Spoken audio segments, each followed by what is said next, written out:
Hey guys, this is Lala Legacy and welcome back to another episode of Air. So, let's jump right back in. The stifling humidity caused my forehead to sweat profusely. While taking shelter from the rain under the eaves of the roof, I gazed at the hazy mountains in the distance. Our destination was across that mountain. The rain had gotten heavier. It's almost time. I returned to my room and slung my bag over my back. There were dried rice, medicine, and some books inside my bag. I plowed through the rain and darkness and reached Kanna's room once more. The candle stands were still burning, but Kanna's breathing sounded different. Hmm. Well, that was still better than losing sleep to anxiety. Kanna, wake up, I whispered into her ear. She did not stir. I shook her shoulders. She pushed my hand away and curled up into a ball. Wake up! I pinched her cheek. Her cheek felt strangely soft and rubbery. Ow! She hit my hand in her sleep. That was a commendable attack from my enemy. Then she began to talk in her sleep. Please spare me. I can't. It's too much for me. Spare me. I'm already too full. She made a munching sound and turned over. While adjusting her clothes, she scratched her butt cheek. Stop scratching your butt! Get up! In response, she scratched the other cheek. If that's how you want it to be. I pinched her nose shut. After a few moments, she began to struggle. She tossed her blanket aside. Next, she sat up from her bed. Her childlike eyes opened and stared at me. Morning. I released my fingers and greeted her with a smile. She looked to be in a state of confusion. She slowly turned her head around to survey her surroundings. Then she found me. Don't go back to sleep! She got up again. She looked around the room. Not again! Sir Ryuuya, you are being too soft. Gah! Shh, not so loud. Uraha, when did you get here? Ever since you started pinching her cheek. Didn't I tell you to wait for me? It's almost time. Besides, Lady Kanna would take too long to change on her own. You have a point there. I looked down at Kanna, who was still asleep in this dire situation. Anyway, we have to wake her up first. I have a trick for that. What should we do? Uraha smiled mysteriously and reached under Kanna's head with both hands. There was a dull sound when her head banged against the floor. Ouch! What do you think you're doing? Who would have thought that simply pulling away the pillow would be so effective? Lady Kanna, you look to be in fine spirit this morning. Do I look like I'm in fine spirit to you? Yes. Can you not wake me up more gently? Very well, I shall use less force next time. I'm telling you to stop pulling the pillow from under me! We'll listen to your argument later. Now go get ready. Despite her grumbling, she proceeded to do as she was told to. She stopped moving abruptly and glared at me. Are you going to keep staying here? Of course. Do you understand what I'm going to do now? She flapped her sleeves as she walked towards me. You're going to change, huh? I'll watch you change. Hurry up. Something hard flew towards me and hit me on the head. That hurt. I rubbed my forehead and looked down. It was Kanna's pillow. That one just hit me with its pointy edge. Get out, you fool! After checking that there was no one in the vicinity, I walked out into the rain. I ran towards the wall in small steps so as to not make a sound.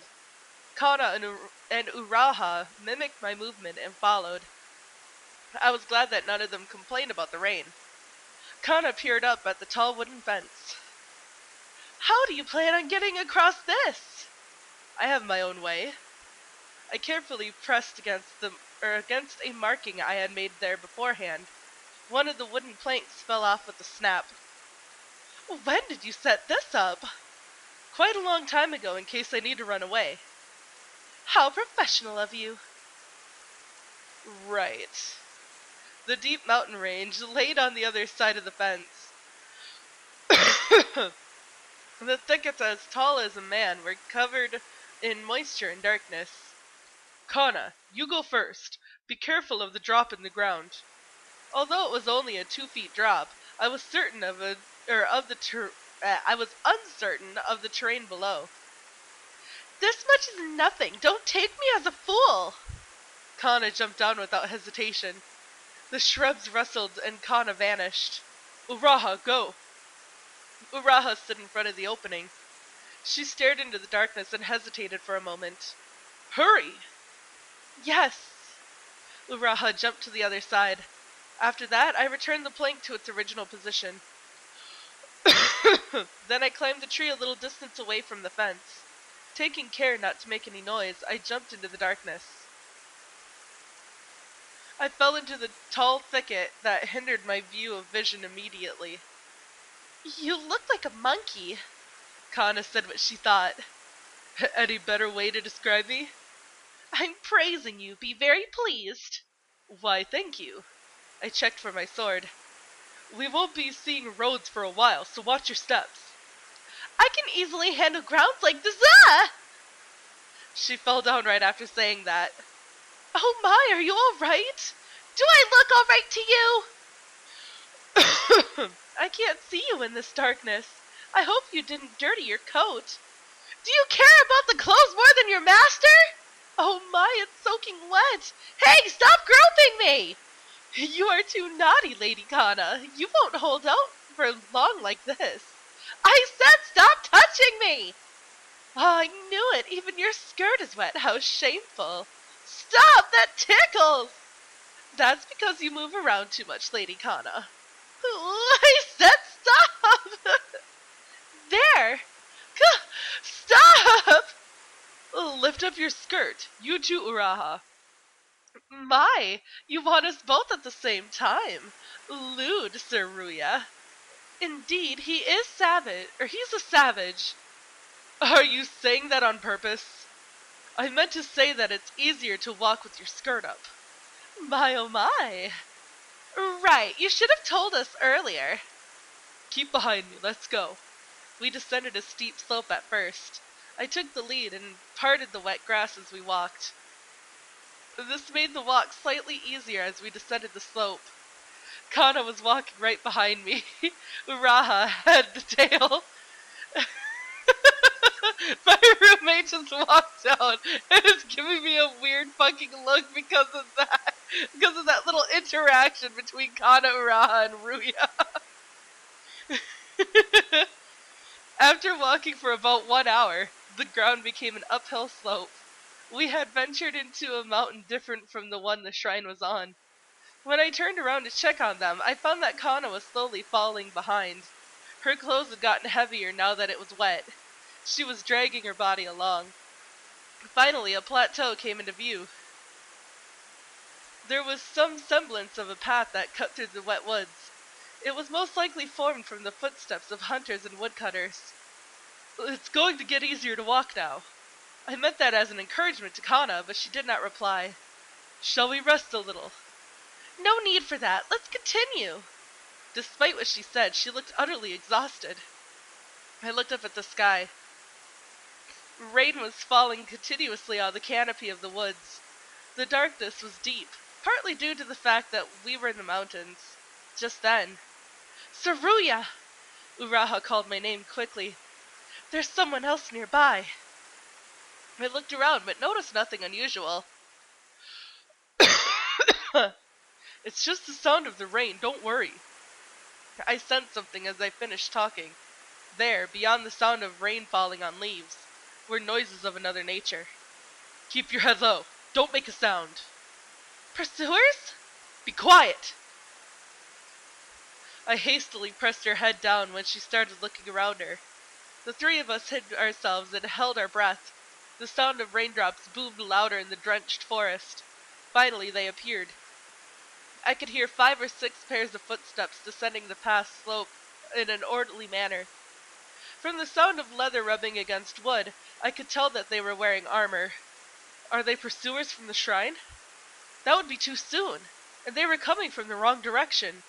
The footsteps started to recede at a distance away. We were not discovered. You can get up now.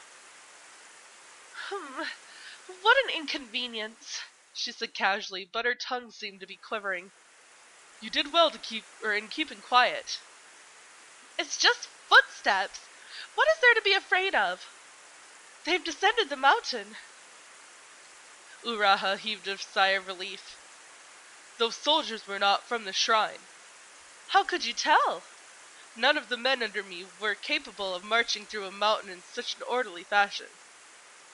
If I were not mistaken, they were seasoned veterans. Running into them head-on would have ended badly for us. Moreover, there was only one place they could be going. What is going on here? It's happening a day earlier than I expected. Before Uraha inquired further, I stood up. Let's go. Kanna, who wasn't carrying anything, seemed rejuvenated by her rest and walked ahead of us. Be quick about it, or else I'll leave you behind. But that's the way we came from. You can't even tell it's a joke?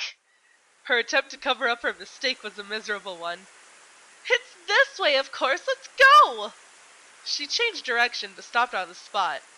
Her eyes focused on the scenery visible between the tree trunks. Ryuuya, that's... Kanna pointed into the distance. There was a crimson glow on the deep black mountain which looked much like burning charcoal. There are no other buildings there aside from the shrine. Kanna watched the light in silence. Here she was, standing outside the cage which she believed she would live the rest of her days in. I could not even begin to understand her feelings. We've come this far. I had nothing to say to Uraha. That light grew brighter, almost as if it were a fire from slash-and-burn agriculture. An uneasy feeling welled up in my heart. Uraha had also realized that something was not right. Is that a bonfire? Bonfires are not that bright. The shrine is burning! Kanna and Uraha swallowed their breath. That's not something you should joke about! Kanna shouted at me. However, the fact that I spoke the truth was plain for all to see. The whole shrine should be engulfed in flames at this very minute. The fiery ash and smoke it spewed out caused the corner of the mountain to become dark red in color. Then, the ones in there, Kanna whispered. They've all escaped, just like us. That was a lie. Those soldiers that were descending the mountain just now most likely came to ambush anyone from the shrine who tried to run away. The only explanation for the careful encirclement was that they were out to eliminate everyone involved. Everyone at the shrine were sacrificial chess pieces to begin with. With that line of thought, everything was starting to make sense. Everyone had escaped successfully, huh? Kanna sounded as though she was trying to convince herself. Why would they do such a thing? Uraha's voice was rigid with despair.